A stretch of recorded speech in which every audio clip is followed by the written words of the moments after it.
का गढ़ माना जाता है सर। नीतीश कुमार का गढ़ कभी नहीं नालंदा रहा। नीतीश कुमार को हम लोगों ने हमेशा धूल छटाने का काम किया। आप सर बिहार में गृह मंत्री आते हैं, बोलते हैं हम बनिया के बेटे, पाई पाई का हिसाब लगे तेजस्वी से। हिसाब तो देना, 73,000 करोड़ का हमने कहा कि पैसा कहाँ गया, इसको क्यों नहीं आप लोग बोल किया? यदि कोई राजनीतिक करियर है पिताजी तो तो पूर्व बताइए। विधायक थे ना सर। विधायक तो हमारे पिताजी भी थे। तो विरासत में राजनीति होता है क्या?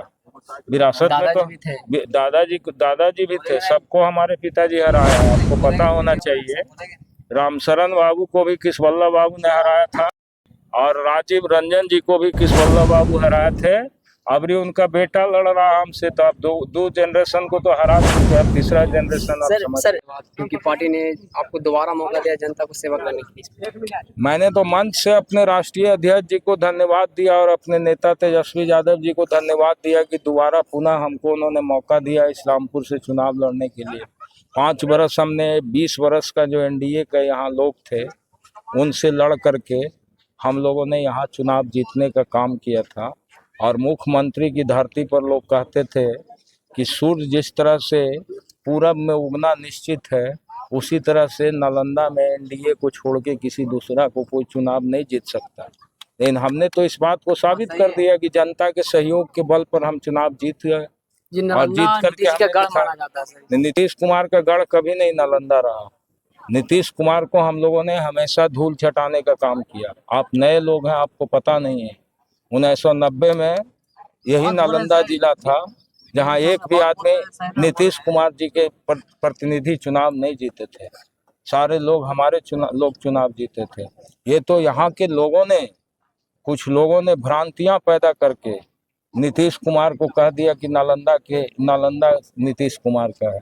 मैं ऐसा नहीं मानता हूँ। ये आपका चुनाव परिणाम बताएगा नालंदा का कि नालंदा नीतीश कुमार का है या नालंदा बिहार प्रगतिशील समाजवादी आंदोलन के साथ चलने वाली जनता की है। सर अब की बार अगर विधायक बनते हैं तो इस्लामपुर के लिए ऐसा 5 बात बताइए कि जो करिएगा। देखिए, हमने तो अपनी बातों को खुद ही रख दिया आपके सामने।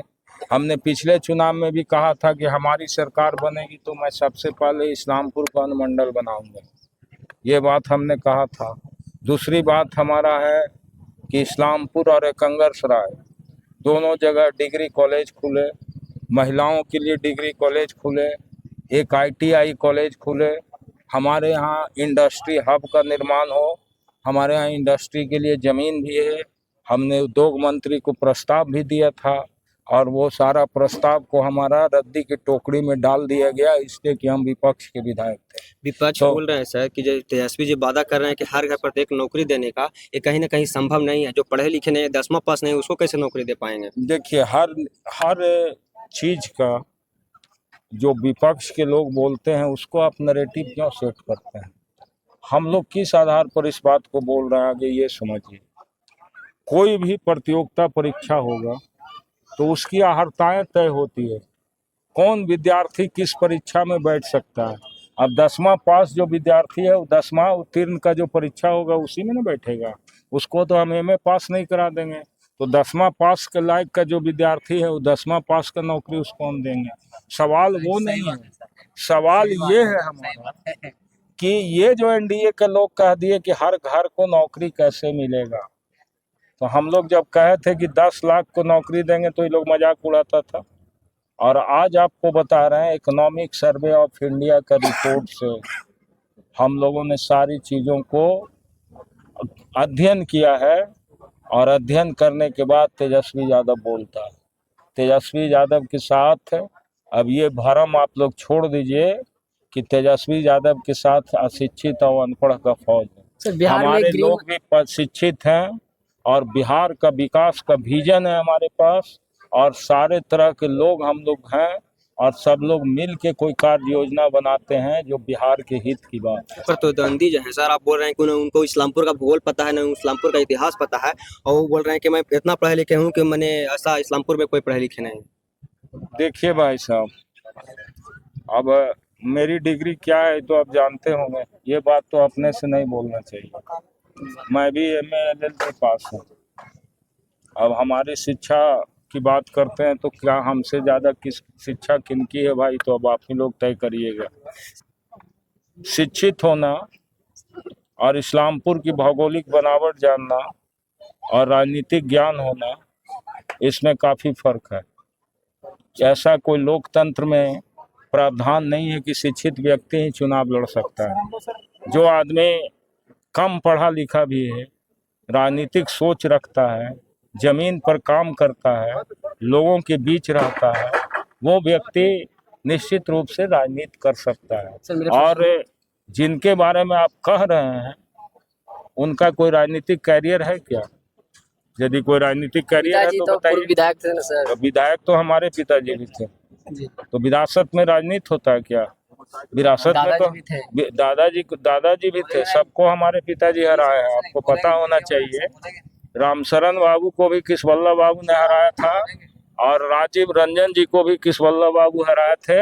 अभी उनका बेटा लड़ रहा हमसे, तो अब दो जनरेशन को तो हरा चुके हैं, अब तीसरा जनरेशन।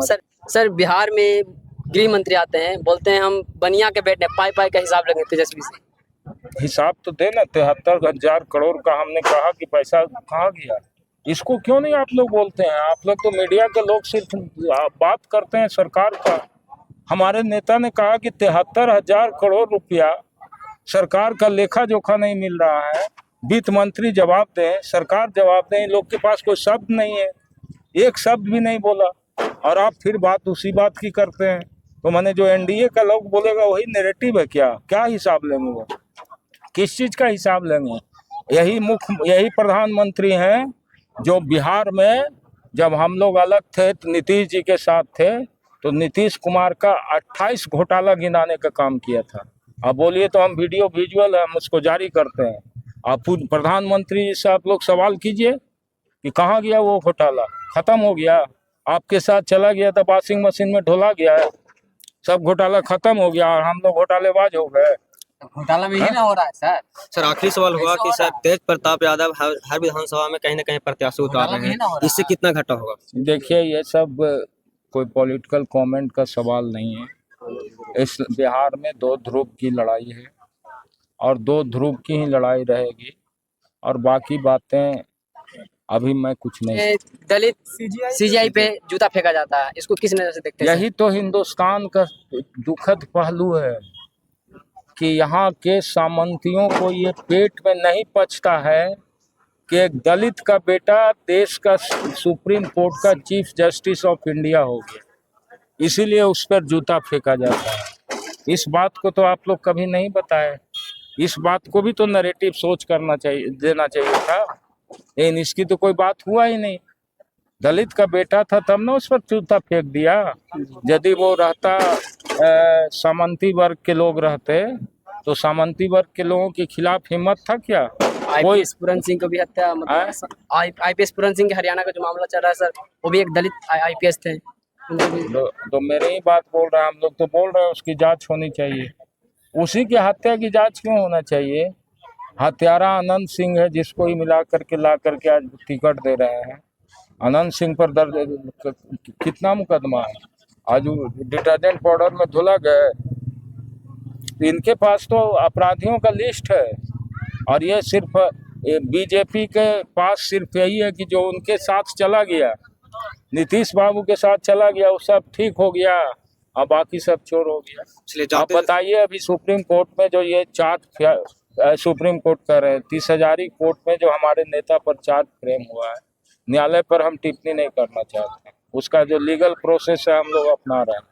लेकिन बताइए, जिस समय का घटनाक्रम है उस समय उस व्यक्ति का 14 बरस उम्र है। 14 बरस क्या कहता है? आईपीसी में जुवेनाइल उसको कहा जाता है। जुवेनाइल के लिए अलग से कानून है और उसको आप चार्ज उसके खिलाफ फ्रेम कर रहे हैं। सर इस्लामपुर तो हम लोग तो, हमारे नेता तो प्रताड़ित हो रहे हैं ना। प्रताड़ित इसलिए हो रहे हैं कि हम समझौता नहीं करते, हम समझौतावादी नहीं है। 20 वर्ष में नीतीश कुमार कोई ऐसा दल नहीं जिससे हाथ नहीं मिलाया। नहीं, लालू यादव चाहते तो भी हाथ मिला सकते थे। नहीं, लालू जी ने कहा कि टूटना पसंद है, झुकना नहीं। हम बीजेपी को नहीं पनपने देंगे। हम देश के अंदर समाजवादी ताकत को बचाने के लिए जो भी जरूरत होगा कुर्बानी देंगे। आज लालू जी अपने जीवन को निछावर कर रहे हैं। आज किडनी रोग से ग्रसित हैं, हार्ट रोग से ग्रसित हैं। और ये सारा किसका दिया हुआ है? किसका दिया हुआ है? एक ही केस में लालू जी को जेल और जगन्नाथ मिश्रा को बेल।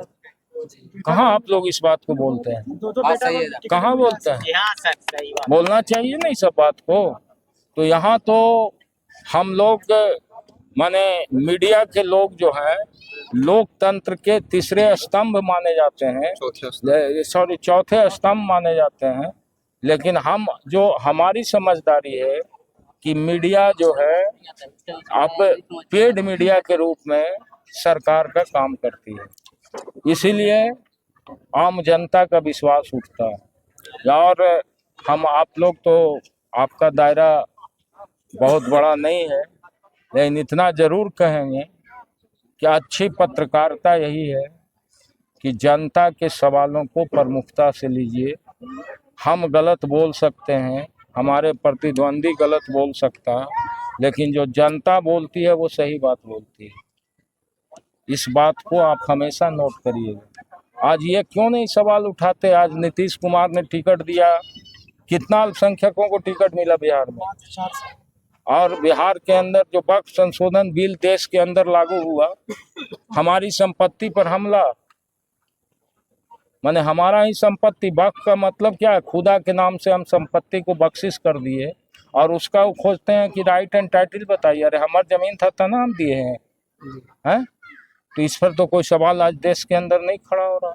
क्यों ऐसा किया जा रहा है अल्पसंख्यकों के साथ? भाई धर्म के नाम पर भेदभाव करिएगा, जाति के नाम पर भेदभाव करिएगा, इसी के लिए सत्ता दिया गया था आपको। सर बिहार क्रांति का धरती कहा जाता है, आरएसएस को क्या संदेश देना चाहते हैं बिहार से? बिहार समाजवादियों की धरती है।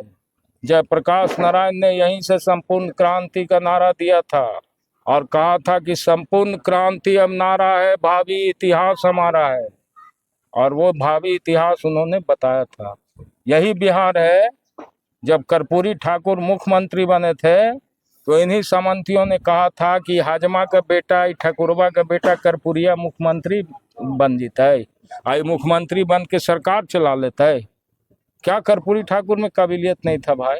इतने न था कि पिछड़ा था, अति पिछड़ा का बेटा था, और तो कुछ नहीं था।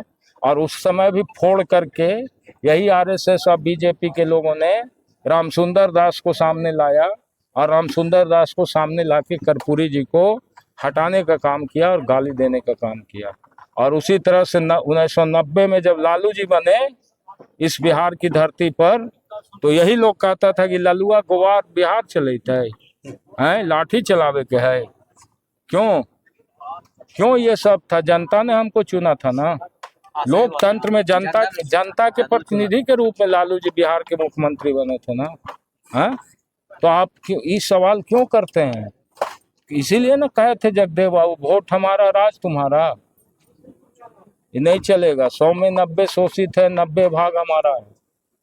इसी बात का लड़ाई है। नीतीश कुमार तो अवसरवादी है। इनको किसी न पिछड़ा से मतलब है, न दलित से मतलब है, न कोई अल्पसंख्यक से मतलब है। इनको सिर्फ और सिर्फ कुर्सी से मतलब है कि हम अपना कुर्सी कैसे बचा के रखें, चाहे भाजपा में जाना पड़े, चाहे जहां जाना पड़े, सब जगह जाने के लिए तैयार हैं, लेकिन ये अपना कुर्सी बचाना चाहते हैं। इसलिए यही फर्क है। एक तरफ 33 वर्ष का नौजवान जो बिहार में एक सोच रख रहा है कि कैसे बिहार को विकसित किया जाए, कैसे बिहार में बेरोजगारी दूर हो, कैसे बिहार से पलायन दूर हो, कैसे बिहार में भ्रष्टाचार मिटे, कैसे बिहार से अपराध दूर हो, कैसे बिहार को आईटी हब बनाया जाए, कैसे बिहार के अंदर औद्योगिकरण हो, ये सोच रख रहा तेजस्वी यादव। इसीलिए आज तेजस्वी यादव के पीछे बिहार की जनता खड़ी है और इस बार परिवर्तन की लड़ाई है और परिवर्तन बिहार में होगा। नीतीश कुमार जो ठगने का काम किए हैं, जनता उनको इस बार जवाब देगी। बीजेपी आरोप लगा रही है सर कि जिस प्रकार से कलम के हम पूजा करते हैं वो तेजस्वी कलम को फेंक रहे हैं। कहाँ कलम का पूजा नहीं था? राकेश रोशन तो कलमे का पूजा करके आज यहाँ तक आया। दूसरा का बात छोड़िए ना, हम अपने उदाहरण दे रहे हैं। चलिए, कहाँ किस कलम की बात कर रहे हैं? कौन हमारे लोग आजकल पढ़े लिखे नहीं है, कौन शिक्षित नहीं है? यही तो सामंतियों का उपज है कि हमको समझता है कि लाठी तुम चलावो, तुम खेत में फाहुरा चलावो, आपस में लड़ाई करो, झगड़ा करो, अब जाके कोर्ट कचहरी का चक्कर लगावो, यही लोग सोचता है। कलम तो हम लोग भी पकड़ रहे हैं, लेकिन कलम पकड़ने में जो जब पीछे लोग था तो समय अभी लगेगा ना आने में जगह पर, इसलिए आप वो सब भ्रांति मिटा दीजिए। कलम पकड़ने वाला ढेर लोग है और सारी बात का जवाब हम तो आपको कह रहे हैं, अभी भी आपके सारे उम्मीदवार है चुनाव मैदान में, सबको बुलाइए, आप डिबेट कराइए मुद्दों पर, बात कराइए इस्लामपुर के विकास पर, और हम जनता तय करे कि कौन विकास के बात करता है और कौन मुद्दों का बात करता है, जनता निर्णय ले। सबको हम चुनौती देते हैं, जितने लोग हैं, चलिए, बहुत जो बहुत उम्मीदवार हैं।